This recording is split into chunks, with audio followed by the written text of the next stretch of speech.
They say revenge is a dish best served cold. What they don't tell you is how satisfying it tastes when someone destroys their own life while you simply watch. I'm Tyler Grant, 31 years old, corporate accounts manager, the kind of man who still believes a handshake means something and that keeping your word isn't negotiable. 5 years ago, I married Madison Carter when she was 23, fresh-faced, ambitious, working as a marketing coordinator at some startup downtown. She had dreams then, real ones. 2 years into our marriage, Madison quit her job. Said she wanted to build our home, focus on us. I didn't argue. Hell, I was proud.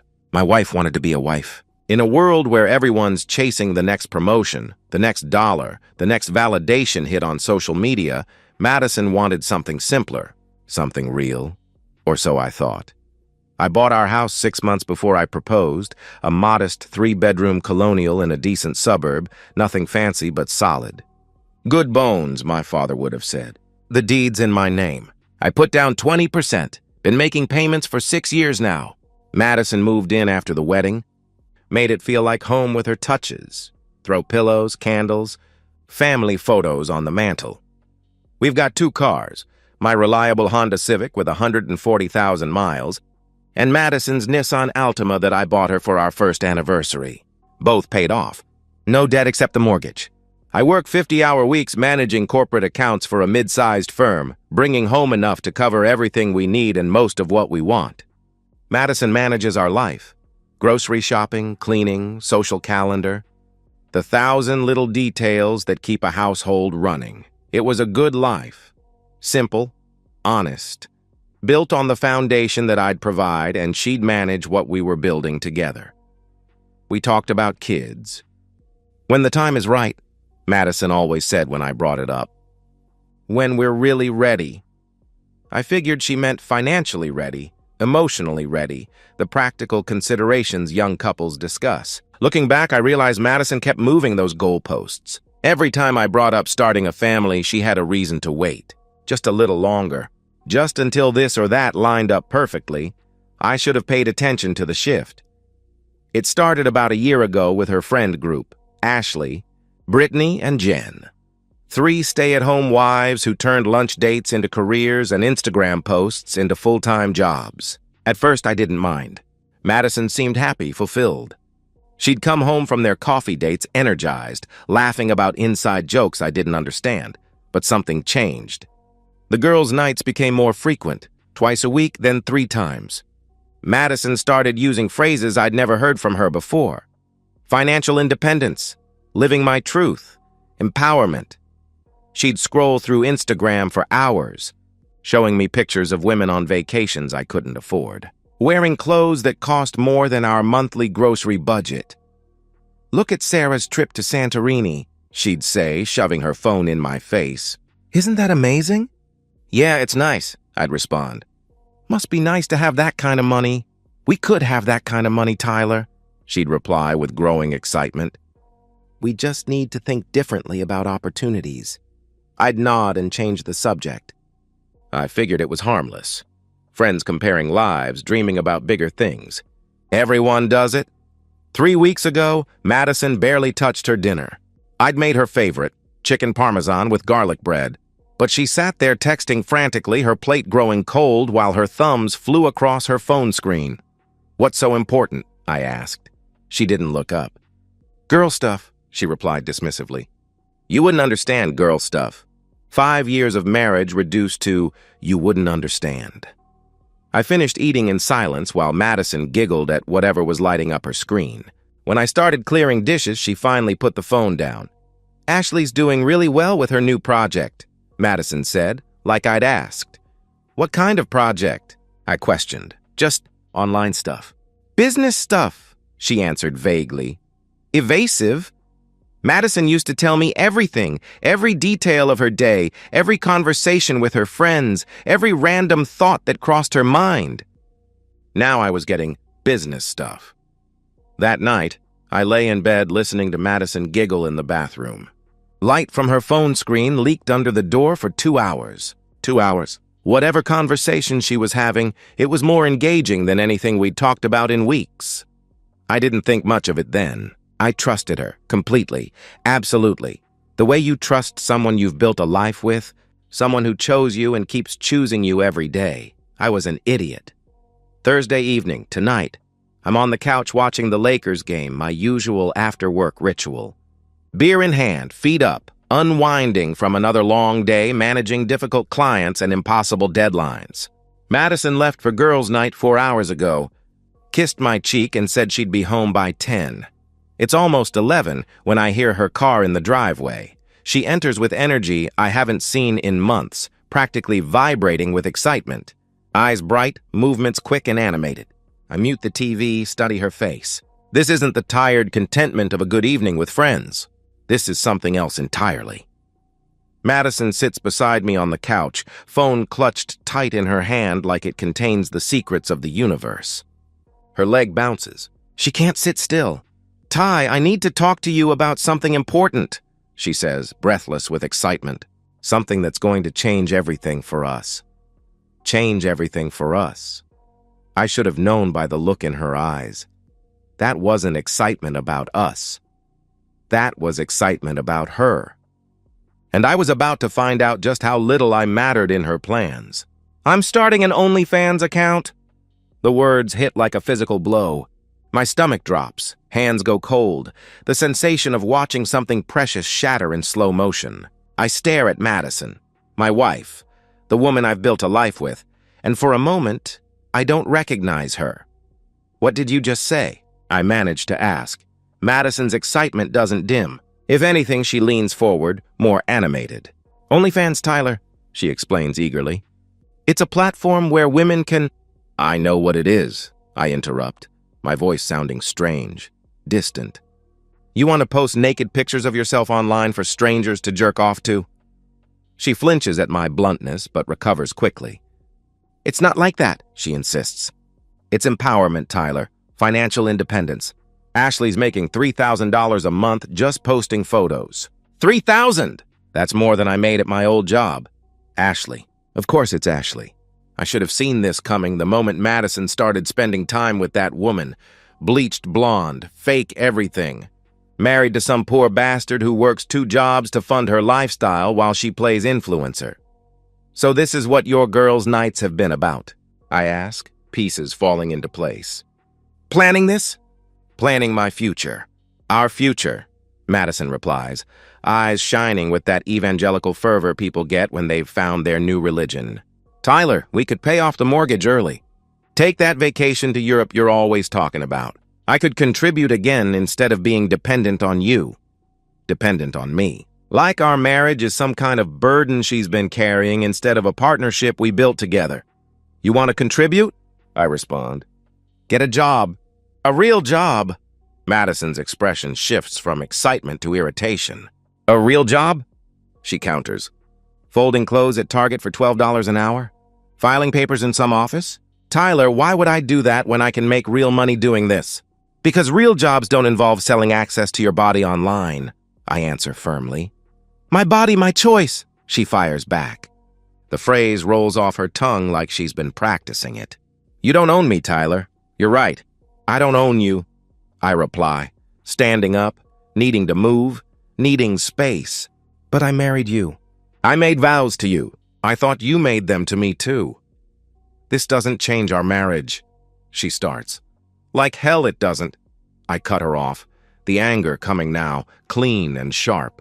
"You want to post intimate photos for strangers to buy, rate, comment on, save to their computers forever. You want to chat with them, take requests, build relationships with men who see you as a commodity. And you think that doesn't change our marriage?" Madison's voice rises, defensive. "You're being dramatic," she argues. "It's just photos, Tyler. It's not like I'm sleeping with them." "Just photos," I laugh, but there's no humor in it. "Madison, these men will know what you look like naked. They'll have your pictures forever. They'll share them, trade them, post them on other sites. You'll never get that back, never." "So what?" she challenges. "Women have been shamed for their sexuality for centuries. I'm done with that. I'm done being ashamed of my body." "This isn't about shame," I respond. "This is about respect, self-respect, respect for our marriage, respect for the life we've built." Madison stands too, gets in my face. Respect? She demands. Tyler, I've been your housewife for 3 years. I clean your house, cook your food, manage your life. I haven't worked, haven't contributed financially, haven't had my own income. Do you know what that feels like? Do you know how small that makes me feel? The accusation stuns me. You asked to stay home, I remind her. You said you wanted to build our life together. I thought I did, she admits. But I'm 28 years old, Tyler. I need more than this. I need to feel valuable, important, like I matter. You matter to me, I tell her. That's not enough anymore, she declares. The words hang between us like a death sentence. Not enough anymore. 5 years of marriage, of building something together, of choosing each other every day. Not enough anymore. Then get a divorce, I say quietly. If I'm not enough, if this life isn't enough, if you need validation from strangers online to feel valuable, then leave. But don't ask me to stay married to someone who's selling herself online. Madison's confidence wavers for the first time. Tyler, you're being ridiculous, she protests. Lots of women do this now. It's normal. It's accepted. Not by me, I state firmly. You'll get over it, she says with casual dismissal. The casual dismissal hits harder than her initial announcement. You'll get over it. Like my feelings are inconvenient obstacles to her self-actualization journey. Like the boundary I'm drawing means nothing. Like I mean nothing. No, I say quietly. I won't. Madison studies my face, maybe finally seeing something that scares her. Tyler, I've already set up the account, she reveals. I'm launching next week. This is happening. Already set up. This isn't a discussion, it's an announcement. She's made her decision and expects me to fall in line like a good little husband who knows his place. Then pack your bags, I tell her. What? She gasps. You heard me, I repeat. You want to post naked pictures of yourself online for strangers to jerk off to? You want to build intimate relationships with men who see you as a commodity. You want to prioritize validation from strangers over your marriage. Fine. But you're not doing it under my roof as my wife. Madison's mouth opens and closes like a fish. This isn't going according to her script. In her version, I was supposed to sulk for a few days, maybe give her the silent treatment, then grudgingly accept her empowerment journey because I love her too much to leave. You're giving me an ultimatum? She asks incredulously. No, I correct her. I'm stating a fact. You made your choice. Now I'm making mine. Madison's voice gets shrill, desperate. Tyler, you can't be serious, she pleads. You're going to throw away 5 years of marriage over this? I'm not throwing away anything, I answer coldly. You are. I grab my pillow from our bed, walk to the guest bedroom, lock the door behind me.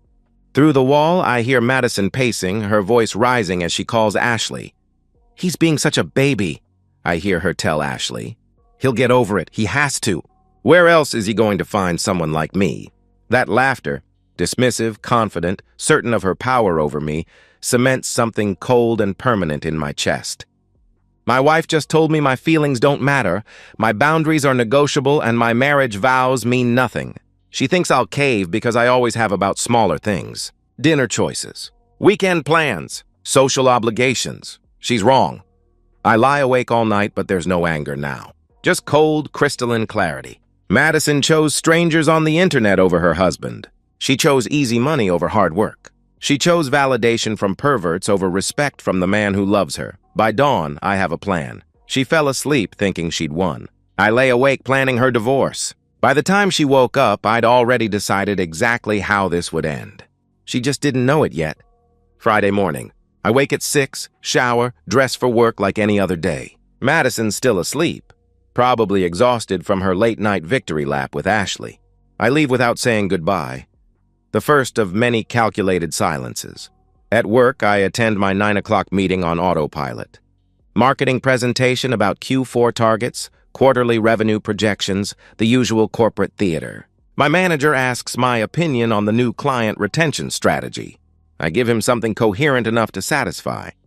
My mind is elsewhere. 10:30, I walk into his office. Family emergency, I tell him. Need a half day. David Peterson has been my manager for 3 years.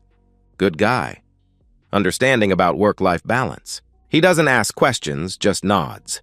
Everything okay? He asks with concern. Will be soon. I answer.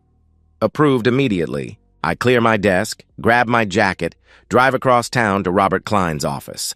My recently divorced coworker, Jake, recommended him after his own messy separation last year. Klein's expensive but worth it, Jake had said. Doesn't mess around. Gets results. The law office sits in a renovated Victorian downtown. All dark wood and leather-bound books. Robert Klein is exactly what Central Casting would order for a divorce attorney. 50s, silver hair, expensive suit. Eyes that have seen every variation of human betrayal. Tyler Grant, I say, shaking his hand. I need a divorce. We sit in his office overlooking the courthouse. Ironic. Robert pulls out a legal pad, clicks his pen. Tell me about your situation, he requests. Married 5 years. No kids. Wife wants to start an OnlyFans account. I said no. She said I don't get a say. I want out, I explain with clinical detachment. Robert's expression doesn't change. He's heard stranger things. Any jointly owned property? He asks. House is mine, I reply. Purchased 6 months before marriage, deed in my name only. Cars are paid off, both titled to me. I've been the sole income for 3 years. Shared bank accounts? He continues. Joint checking and savings, but I'm the only one who's contributed, I answer. I've got statements going back 5 years showing every deposit came from my paychecks. Any debt? He inquires. Just the mortgage. No credit cards, no loans, I confirm. Robert leans back in his chair, almost impressed. This is straightforward, Mr. Grant, he observes. No children, no shared assets, no commingled property.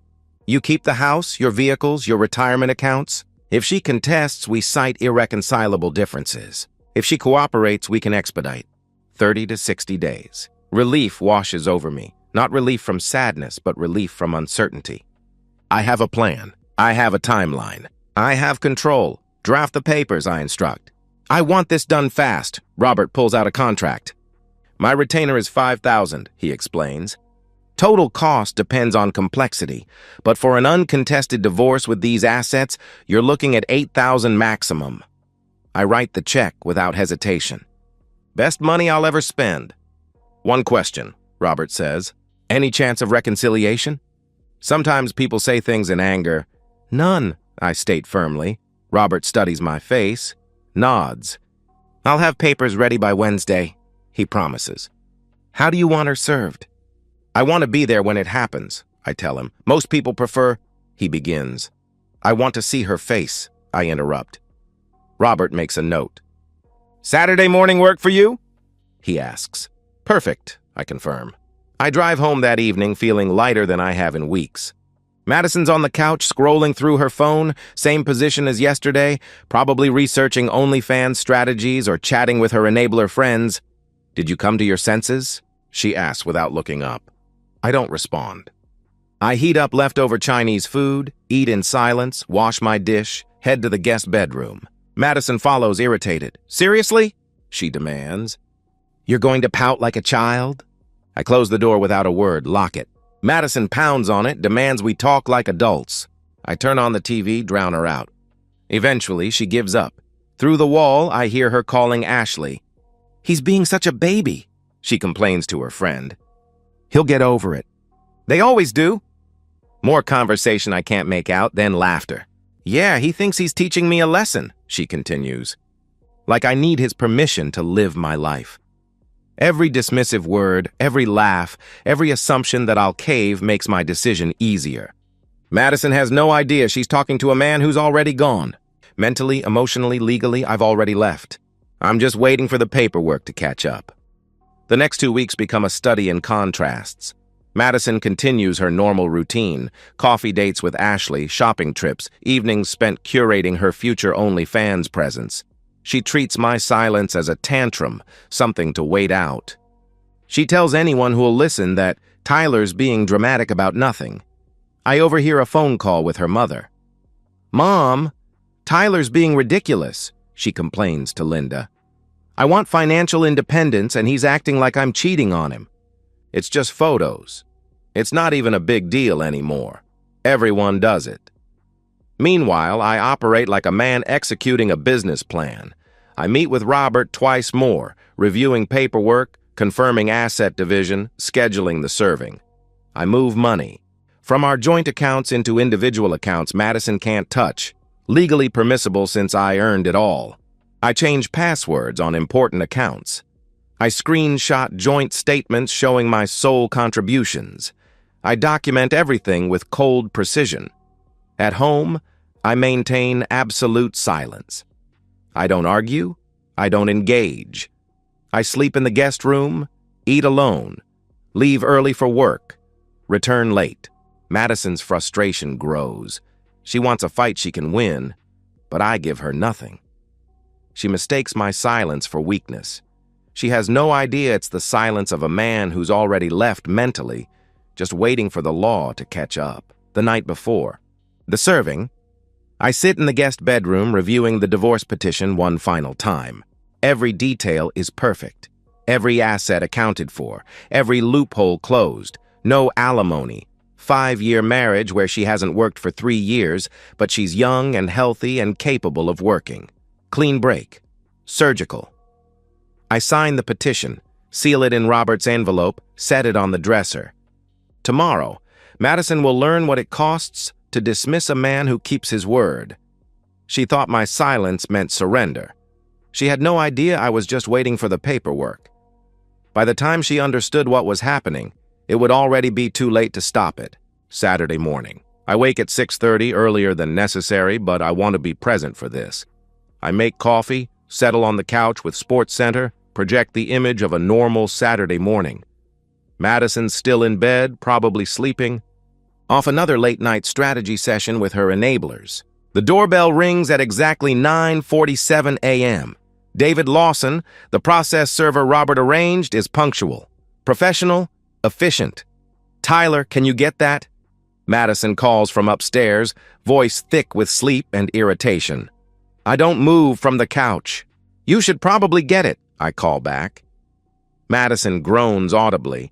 I hear her feet hit the floor, the shuffle of slippers on hardwood, the creak of stairs. She appears in my peripheral vision, wrapping a bathrobe around herself, hair messy, face puffy with sleep. She trudges to the door like she's answering yet another package delivery. She swings the door open. Madison Grant? The process server asks professionally. Yes, she responds, confused and slightly annoyed. You've been served, he states, extending the manila envelope with professional courtesy. Madison takes it automatically. Brain not yet engaged, still operating on autopilot. David turns and walks away, job done, already moving toward his next delivery. Madison stares at the envelope like it might explode. She tears it open with growing confusion, unfolds the papers with shaking hands. I watch her face from the couch. Confusion shifting to comprehension. Comprehension shifting to horror. Petition for dissolution of marriage, in bold official text. The papers flutter in her trembling hands. Tyler, she whispers, her voice barely working. What is this?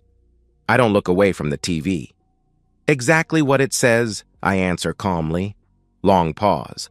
The silence stretches like a held breath. You're divorcing me? She asks in disbelief. Yes, I confirm. The word lands like a judge's gavel. Final. Irreversible. Madison's voice rises, cracking. Over OnlyFans? She screams. Are you serious? I finally turn to face her, and I see the exact moment she understands. My eyes are empty of the warmth she took for granted, devoid of the forgiveness she assumed would always be there, cold as winter morning. You made your choice, I state matter-of-factly. I made mine. The floodgates open. Madison tries everything. Panic, promises, manipulation, tears. The papers scatter around her as she collapses on the couch. We can talk about this. I'll delete the account. I won't do it. Please, Tyler, please, she begs desperately.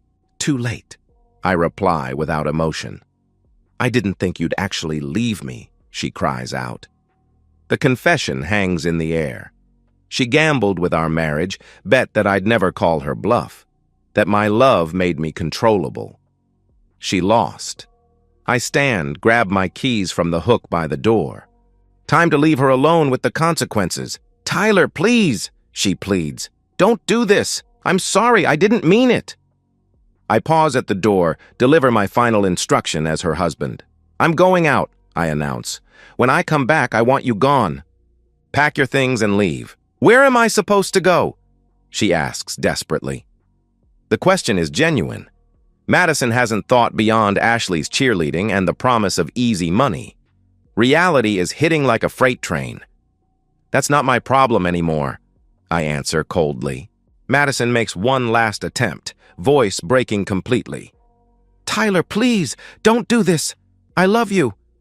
I stop. Turn.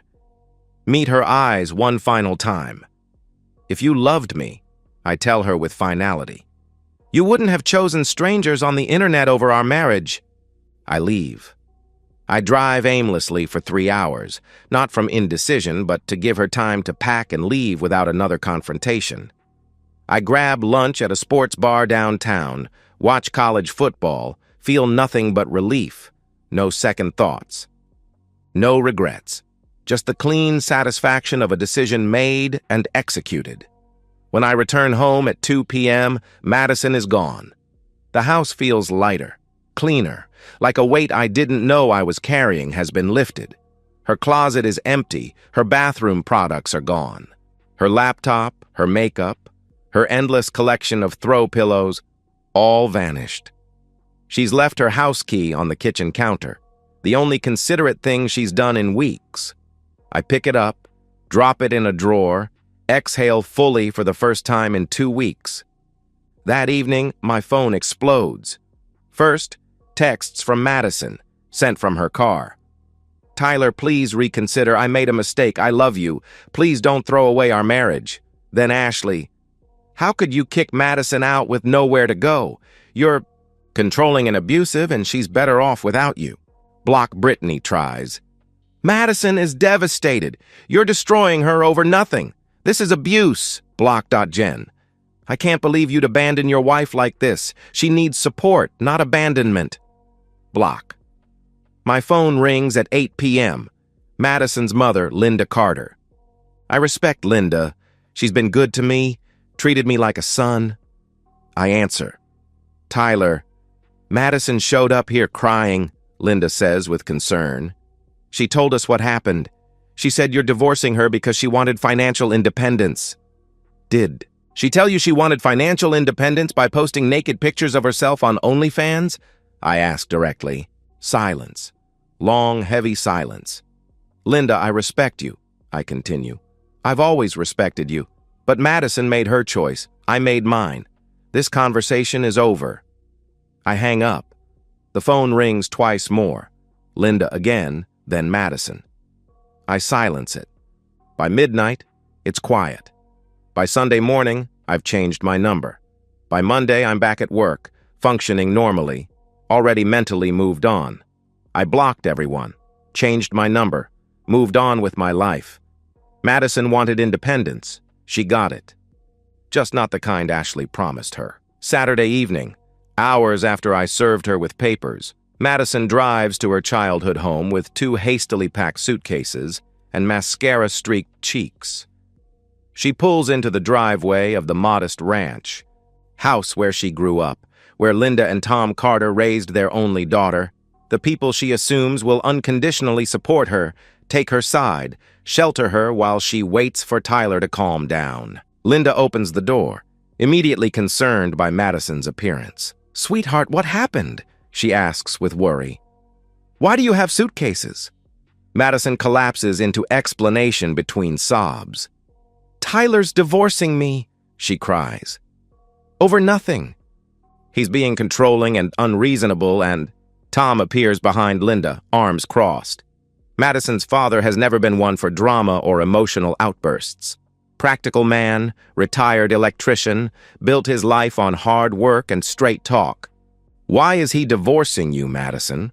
He asks directly. Madison hesitates. This is the moment she realizes she has to say it out loud to people who aren't Ashley, people who haven't spent months normalizing this decision, people who might not see it as empowerment. I I wanted to start an OnlyFans account, she stammers. To make money, to be independent. He freaked out. The words hang in the evening air like a toxic cloud. Linda's expression transforms from maternal concern to something Madison has never seen before. Disgust. Actual disgust at her own daughter. You wanted to do what? Linda asks in horror. Madison tries the same arguments that failed with me. It's not a big deal, Mom, she insists desperately. My friend Ashley does it. It's just photos. It's empowering. Women have been shamed for their sexuality for... Tom cuts her off, voice like ice. Photos of what, Madison? He demands. It's my body. My choice, she argues defiantly. I have the right to, and it's our reputation. Tom's voice rises, something that rarely happens. You want to disgrace yourself online? Fine. But you're not bringing that shame into this house. Madison's world tilts. This isn't how this was supposed to go. Parents are supposed to support their children unconditionally, right? Take their side against unreasonable spouses? Dad, she starts. Get out, he states firmly. The words are final, absolute. What? She gasps. You heard me, he repeats coldly. Get out. You made your choice. Live with it, Madison turns to her mother, desperate. Linda has always been her ally, her soft place to land when the world got tough. Mom, please, she begs. Linda crosses her arms, turns away, voice cold as winter. You should have thought about this before you threw away your marriage for... That, she says with disgust. The door closes in Madison's face. Not slammed, that would imply emotion. Just closed. Final. Done. Madison stands on the porch where she learned to ride a bike, where she posed for prom pictures, where she brought Tyler to meet her parents for the first time. Now she's locked out, disowned, cast out like some kind of pariah. She sits in her car for an hour, crying, calling Ashley. No answer. She calls Brittany. Voicemail. Jen. Voicemail. Finally, Ashley texts back. Girl, your parents kicked you out? That's harsh. You can crash on my couch tonight, but just tonight. Mark isn't cool with long-term guests. Madison drives to Ashley's apartment complex, carries her suitcases up 3 flights of stairs. Ashley answers the door in pajamas, looking uncomfortable, no longer the confident guru who's been pushing Madison toward this decision for months. Hey, so, listen, Ashley says awkwardly. Mark said you can stay tonight, but we really can't do more than that. You understand, right? It's not personal. Madison nods, numb. She sleeps on Ashley's scratchy couch that night, staring at the ceiling. Listening to Ashley and Mark arguing in whispers in the bedroom. I didn't sign up for this. Mark hisses angrily. She's my friend, Ashley whispers back defensively. Your friend who just got divorced for wanting to do exactly what you do, he counters. You think I want that drama in my house? The next morning, Ashley's awkward, distant. So, where are you going to go? She asks uncomfortably. Madison doesn't have an answer. She scrolls Craigslist for rooms to rent, each listing smaller and sadder than the last. Studio apartments with roommates, converted basements, rooms in strangers' houses with shared bathrooms and no overnight guests allowed. Her phone buzzes with a text from Brittany. Hey girl, heard what happened? So sorry, but we can't get involved. Jen and I think it's best if we take a break from hanging out for a while. Hope you understand. The fair-weather friends scatter like roaches when the lights come on. The women who encouraged her, who made this seem normal and empowering, who convinced her that Tyler was being controlling, gone the moment supporting her becomes inconvenient. By Sunday afternoon, Madison is scrolling rental listings on her phone in a McDonald's parking lot, trying to find something she can afford with no job, no references, and no one willing to co-sign. The woman who wanted to be empowered can't even afford a value meal. She thought Ashley was her friend. She learned the difference between enablers and allies. By Sunday night, she was scrolling Craigslist for a room with strangers. By Monday, the woman who wanted to be empowered couldn't even afford dinner. The final divorce decree arrives on a Tuesday morning, delivered with the rest of my mail like any other piece of correspondence. I open it at my kitchen table. The same table where Madison used to scroll through Instagram while I talked about my day. The same table where she announced her OnlyFans plans 2 months ago. I read it once. Marriage dissolved, assets divided as ordered, no alimony, no further obligations. Clean, final. I file it in a folder labeled Legal Documents next to my mortgage papers and insurance policies, then make breakfast like any other Tuesday. My life has settled into a new rhythm. The house feels like home now. Fully mine. No longer a compromise between two different visions. I repainted the living room a color I actually like, bought furniture that serves function over Instagram aesthetics, converted Madison's abandoned craft room into a home gym. The space that once felt like walking on eggshells now feels peaceful. Work is going well. My manager mentioned I seem more focused lately. He's not wrong. I'm up for promotion to senior accounts manager, something that seemed impossible when I was constantly managing Madison's emotional needs and social drama. Turns out I have a lot more energy for career advancement when I'm not tiptoeing around someone else's mood swings. I'm dating again. Her name is Sarah, a physical therapist I met at my gym. 29, employed, ambitious, pays for her own coffee when we go out. We've been seeing each other for 3 weeks. It's early, casual, but promising. Sarah doesn't know about Madison yet beyond I'm divorced. I'll tell her eventually when it matters. For now, I'm just enjoying spending time with someone who respects herself and respects me. Sarah doesn't need constant validation. She doesn't check her phone every 5 minutes. She doesn't compare our dates to other couples' social media posts. She works full-time, has her own goals, contributes to conversations about topics that matter. Revolutionary concept. My co-workers asked about Madison twice in the first month after the divorce. We split, I told them simply. It wasn't working out. No one pushed further. Small blessing of keeping your personal life private, less cleanup when things implode. I don't mention Madison anymore. I don't think about her most days. She's filed under lesson learned in my mental catalog. Not with bitterness, but with the detachment of someone who successfully avoided a worse fate. Sometimes I wonder what our life would have looked like if I'd caved, if I'd accepted her OnlyFans career, if I'd prioritized keeping peace over keeping self-respect. Nothing good? I'm certain. Through a mutual acquaintance, Sarah from our old neighborhood who runs into everyone eventually, I heard about Madison's current situation. She lives in a cramped studio apartment with 2 Craigslist roommates, a college student who parties until 3 a.m. and a woman in her 40s going through her own messy divorce. Madison works part-time at a coffee shop downtown, barely covering her share of rent and utilities. She never launched the OnlyFans account. The fantasy died with our marriage. Turns out posting naked pictures online is less appealing when you're desperate for rent money than when you're living off your husband's salary. Ashley stopped returning her calls after the divorce became final.